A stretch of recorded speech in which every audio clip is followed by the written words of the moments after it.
Será que nós só usamos 10% do nosso cérebro? Bom, essa é a ideia que todo mundo que está assistindo esse vídeo, eu garanto que já deve ter escutado. Meu nome é Júlia Vitória, eu estudo no Colégio Univap, Unidade de Aquários, e eu venho aqui hoje para conversar com você um pouquinho sobre esse tema.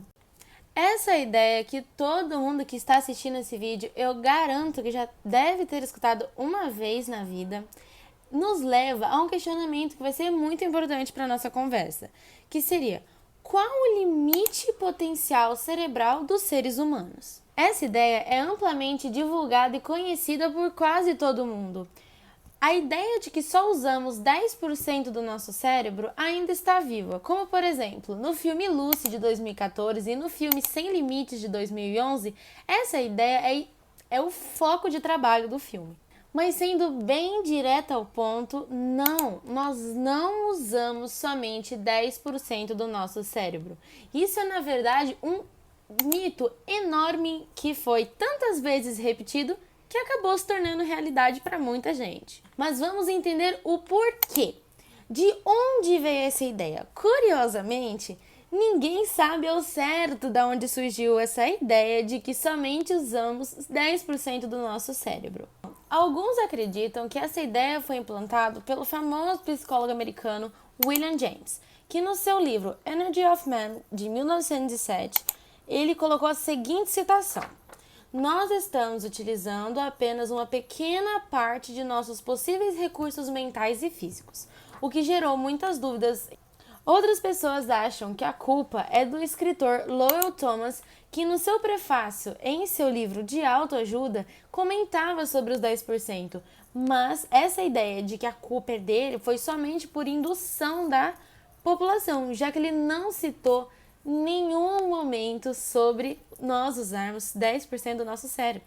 Outro indício também que a população pode até pensar sobre isso é que em 1929, em uma propaganda da enciclopédia chamada Almanac do Mundo, disse que não há limites para o que o cérebro humano é capaz de realizar. Cientistas e psicólogos afirmam que nós usamos apenas cerca de 10% do nosso cérebro. Ou seja, isso tudo é um número antigo e que até hoje usam como uma verdade científica. Essa ideia dos 10% é facilmente refutada, já que não há evidências científicas que possam provar isso.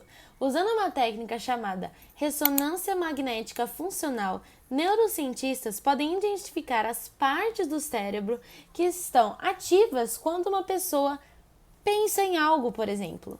Uma simples ação como abrir e fechar a sua mão, pensar em algo, dizer poucas palavras, requer muito mais do que 1/10 de atividade cerebral. Mesmo quando se supõe que a pessoa não está fazendo nada, o cérebro está trabalhando e não é pouco, controlando funções como respiração, atividade cardíaca e também a memória.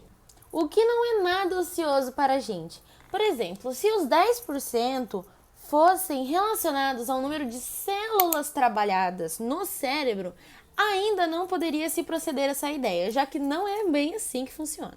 Quando uma célula nervosa deixa de ser utilizada, ela se degenera e morre, ou colonizada por outras áreas vizinhas.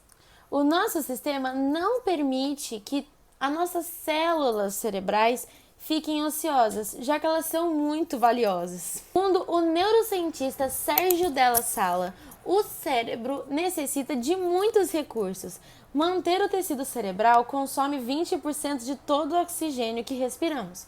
Só para vocês terem uma ideia. E o principal questionamento que você deve pensar agora é: como pode então uma ideia sem fundamento biológico ou físico ter conseguido se espalhar desse jeito? Bom, como eu já disse, a origem desse mito é curiosamente desconhecida.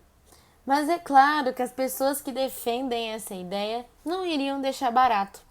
Bom, temos sim uma zona duvidosa, já que ninguém sabe ao certo como realmente todas as partes do nosso cérebro funcionam. Talvez a forma dos 10% seja uma forma atrativa que oferece um potencial enorme para melhorar. Todos queremos ser melhores e podemos, se cuidarmos de nós mesmos, obviamente. Porém, nunca vai acontecer de encontrarmos uma porção do nosso cérebro em desuso, já que cada célula, cada ação é muito importante, é de extremo valor para a nossa atividade cerebral. Bom, espero que você tenha gostado da nossa conversa. Foi feito com muito carinho em realização da Feira de Exatas 2020 pelo Colégio Univap Unidade Aquários. Eu vou deixando vocês aqui. Um beijão e até mais!